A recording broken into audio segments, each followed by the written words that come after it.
I will never forget my experience at the factory. I had never believed in ghosts until one fateful night. I am now 62, and to this day, I still have nightmares about what happened to me one fateful night. Here is my experience. I was 16. My friends and I, Nate, James, and Lucy, had heard a rumor going around about a haunted factory. We were non-believers of the paranormal, of course. We wanted to prove that the ghost didn't exist, and that whoever had started the rumor that the factory was haunted was just overly superstitious, and nothing more. The rumor went that the ghost would only show up late at night, of course. Anyone that encountered him either went into mental depression or just plain died.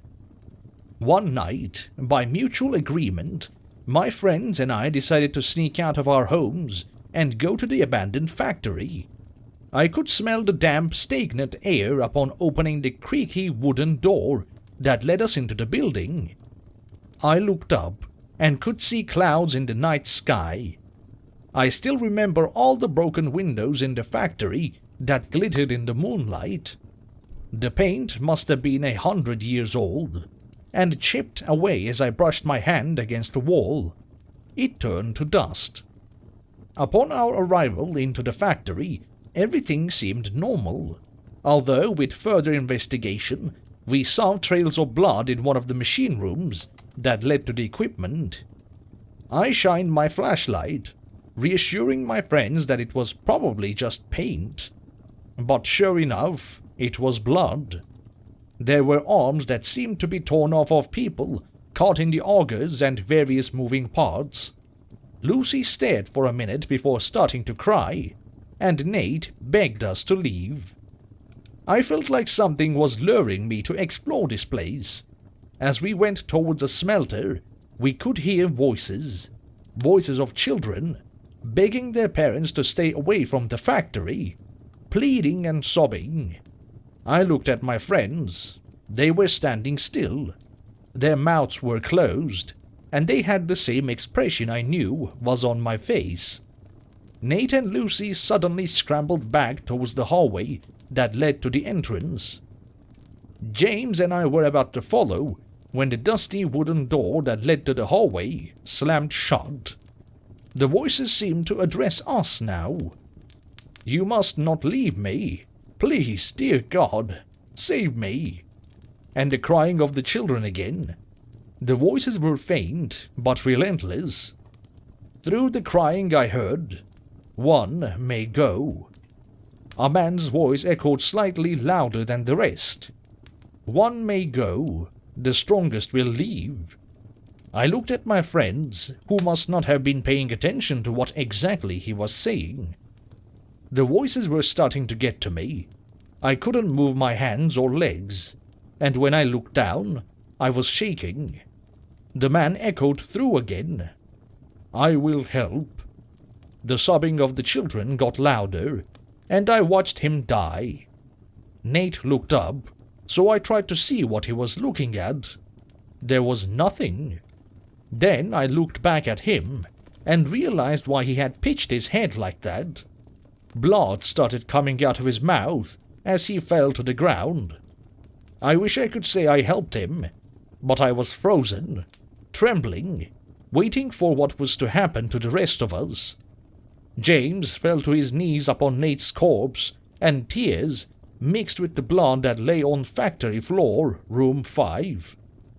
Lucy, just realizing what was happening, burst into tears. All of a sudden, James stopped crying. His face grew stern, and he walked over to Lucy. I cannot exactly recall, but I remember her last word. "James." He jumped on her, forcing her to the ground, all the while forcing his hand into her mouth. I saw the panic in her eyes, and wished I could scream. Alas, all I could do was stare into those very eyes, which would soon become lifeless. I could not stop it.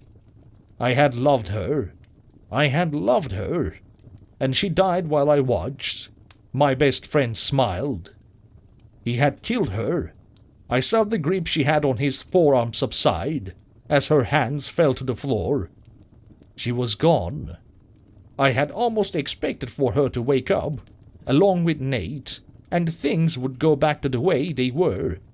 But then, in the frantic heat of the moment, I couldn't think much at all beyond what was happening to me right there. I felt rage.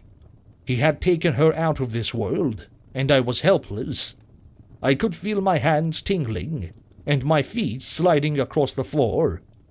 I needed to kill him.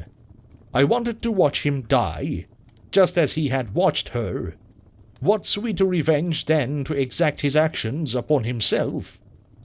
He knew the rage in my eyes. He identified it, and I watched him run down the hallway a short distance in front. I was slow. I felt sluggish and wary, but determined.